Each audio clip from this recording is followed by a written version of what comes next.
Hi, I'm going to talk to you now about templates within Excel. Now let's just take this file that I've got here in front of me. I'm just going to open it up. Now this is the very sort of stereotypical setup that people put in place where they will call a file a template, but that's just in name only because they'll go to all the trouble of setting up a nicely formatted blank file for you to fill in, and they'll usually say to you, fill all of that information in, right? But then there'll be a big deal made of, don't hit the save button. Make sure you go to File, click on to Save As, because if you hit the Save button, that's going to save over the top of the original, which means anyone subsequently coming in after to use this file will have to clear that data out. But the real world is, people, you get a bit busy, don't you? So you hit Save, you think nothing of it, you close the file down, and then the next person comes in to use this, double clicks, and can you see, there we go, we've got all of the information they entered in previously. So the way you can get around this is to actually save this file as a template file format. Now this is really, really easy, it's just knowing where to look. In this version, I'm going to go to File, click on to Save As, and I'm going to select this button here called Browse. Now once I do this, it pops up the Save As screen.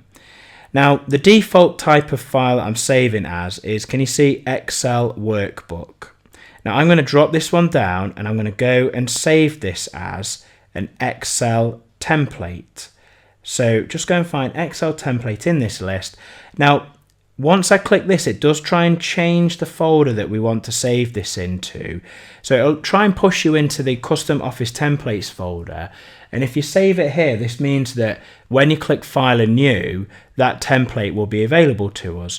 But I'm going to go and pick a folder that's useful for me. So I'm going to go pick this folder in my documents, or it could be like a shared drive or, something like that. I'm going to rename this as well. Let's call this one, let's go for testing template, because this file is all about testing. If I hit save, now once I'm done with that, I must make sure, don't edit this, because if I type anything in here, it's going to actually add it into the template itself. I'm going to now close this file down. Now it's really, really subtle, but the icon for the file I had before is different to the template file. Can you see the template file is a little bit like a pad? Now the idea with this is, if I now double click into the template, similar kind of drill as before, and I'd fill my information in as I would like to do so. Difference here is when I come along and try and hit the save button at the top, instead of saving over the top of the original, this will now present me with the Save As option here. So I can now go to Browse, save the individual file wherever I want. So I'm going to go find the same folder. Let's go and drop this into the Excel folder. Let's call this one, test 001. So once I'm ready, hit save like so. It saved that file. If I now close it down, so there's test 001. Now the icon kind of looks like a sheet that's been torn off that pad. But if I, importantly now, double click on the template, can you see it's blank again?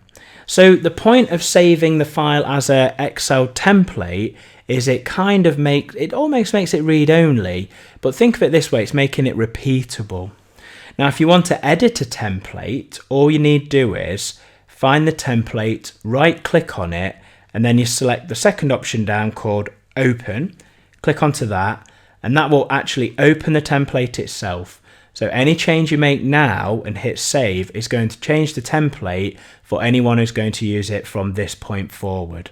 Now just to make you aware, templates are in Word, PowerPoint, they're in Outlook for writing emails as well, but they're also in Excel, and that's where we've had a look at them. So that is how to create a template in Excel to make a document repeatable.